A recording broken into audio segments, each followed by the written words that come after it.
ለሰባት ተከታታይ ቀናት ወይም ደግሞ ለአንድ ሳምንት ያክል ስኳር መጠቀምን ወይም መመገብን አቆምኩኝ።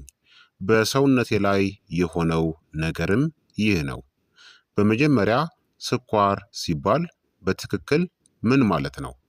ሰዎች ስኳር አቆምኩ ሲሉ አብዛኛውን ጊዜ ማለታቸው የተጨመረ ስኳርን እንጂ ሁሉንም የስኳር አይነቶችን አይደለም።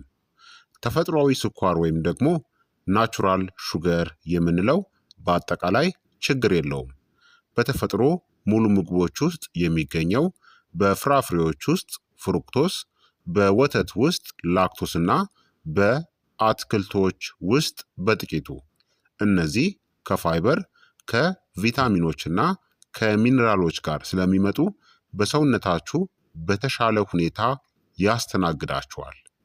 የተጨመረው ስኳር ወይም ደግሞ አድድ ሹገር የምንለው ችግሩ ያለው እዚህ ጋር ነው። በስኳር ማጽዳት ወይም ደግሞ በስኳር ማስወገድ ወቅት፣ በሹገር ዴቶክስ ወቅት የምታስወግዱት ይህንን ነው።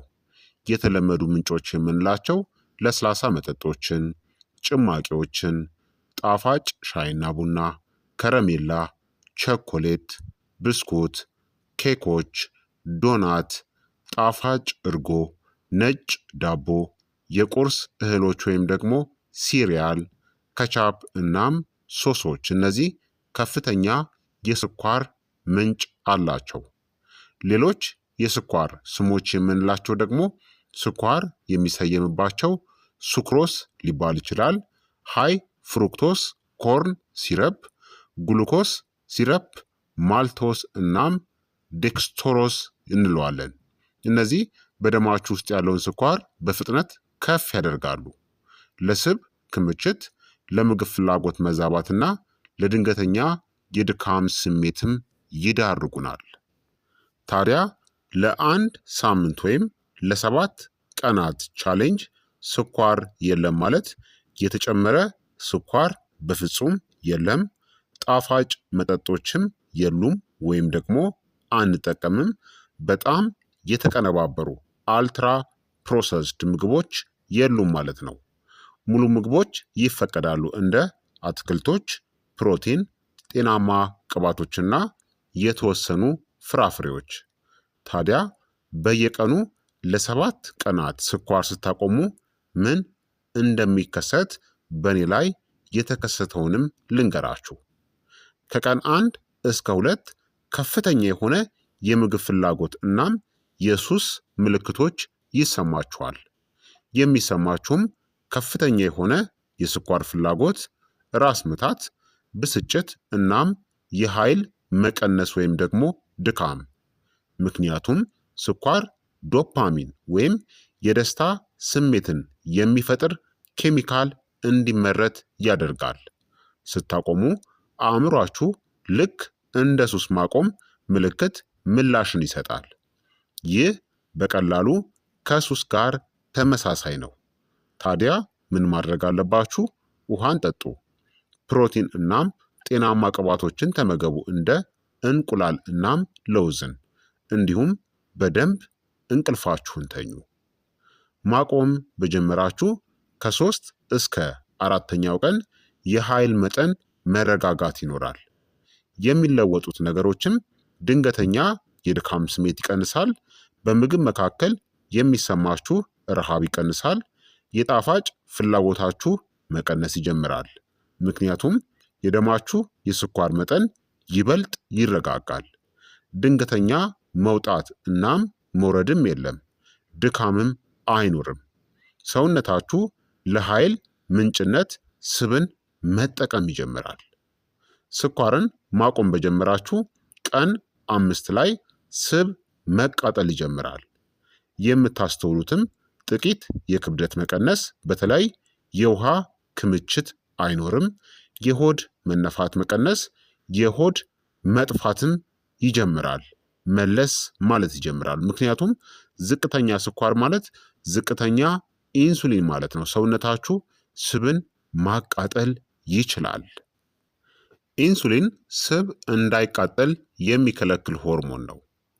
ቀን 6 ላይ የስሜት እናም የአእምሮ መሻሻል ይጀምራል። የሚሰማችሁም የተሻለ ትኩረት፣ የተረጋጋ ስሜት፣ የጭንቀት መቀነስን ታስተውላላችሁ።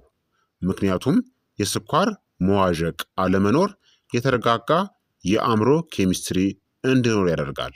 አእምሯችሁ ወጥ የሆነ የኃይል ምንጭን ይወዳል። 7ኛው ቀን ላይ የሚታዩ ውጤቶች የምታስተውሉት ወይም የምታዩት ጥራት ያለው ቆዳ፣ በፊት ላይ የሚታይ እብጠት መቀነስ፣ የሆድ መነፋት መቀነስ፣ የተሻለ እንቅልፍም ይኖራችኋል። የሚሰማችሁም በምግብ ላይ የተሻለ ቁጥጥር፣ ለጣፋጭ ነገር የነበራችሁ ሱስም ይቀንሳል። በሰውነታችሁ ውስጥ ምን እየተከሰተ ነው? ኢንሱሊን ይቀንሳል። ዝቅተኛ ስኳር ማለት ዝቅተኛ ኢንሱሊን ማለት ነው። ቀላል የስብ ማቃጠል ነው። የውስጥ መቆጣት ወይም ኢንፍላሜሽን ወይም ብግነት ይቀንሳል። ስኳር ብግነትን ወይም ደግሞ ኢንፍላሜሽንን ይጨምራል።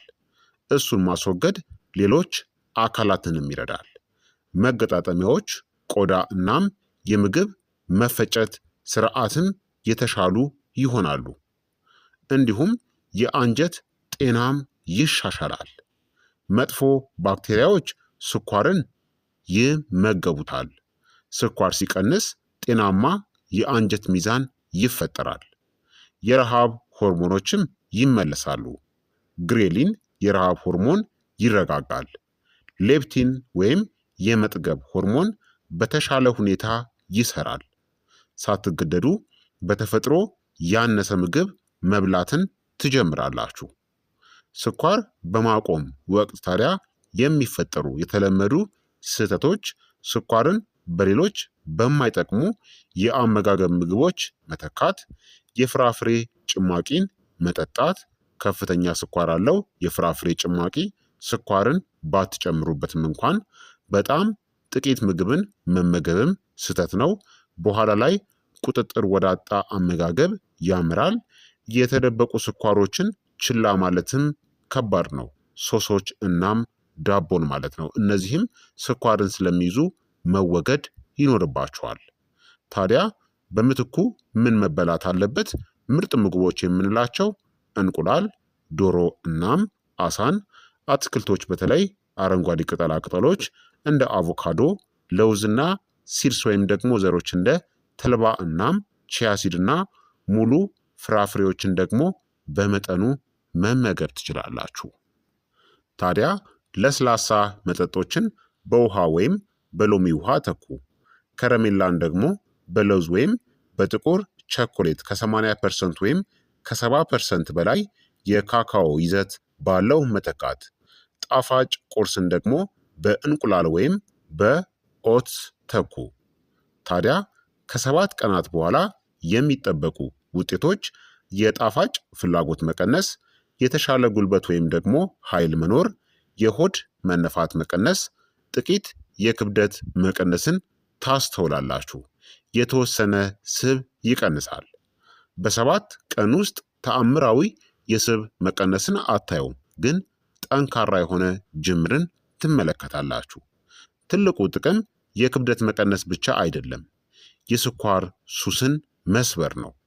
አንዴ የጣፋጭ ፍላጎታችሁ ከቀነሰ በተፈጥሮ ያነሰ ትመገባላችሁ፣ ምግብን ትቆጣጠራላችሁ። ምግብ እናንተን አይቆጣጠራችሁም ማለት ነው።